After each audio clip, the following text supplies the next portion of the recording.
Last time, we saw America split, a factory-driven North and a farm-based South. In the late 1700s, many of the founders actually thought slavery was a dying institution. The soil was tired, and the profits were thinning. They were wrong. One machine didn't just save it, it turned it into a global superpower.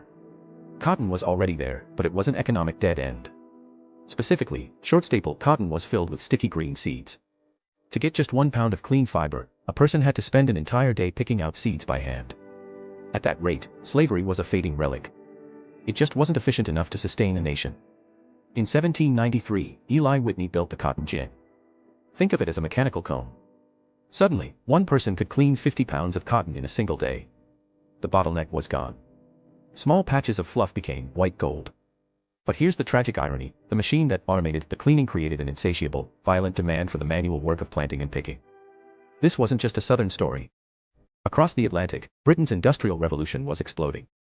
Their textile mills were starving for raw material. By 1808, the same year the US banned the import of enslaved people from Africa, the domestic demand for labor reached a fever pitch. The South became the world's filling station. Cotton jumped from a minor crop to over half of all US exports. As the Cotton Kingdom marched west into Mississippi and Louisiana, it dragged millions of lives with it.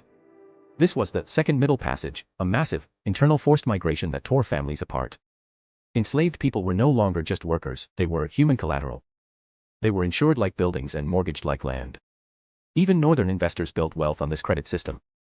In America, human bodies were now the most valuable financial asset after the land itself. By 1837, the world learned how deep this went. When cotton prices dipped, it triggered the Panic of 1837. Northern banks collapsed because they had bet everything on Southern cotton.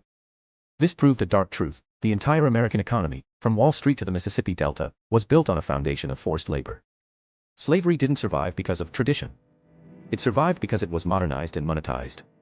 Cotton had woven the North, the South, and Europe into a single, profitable, and increasingly violent web.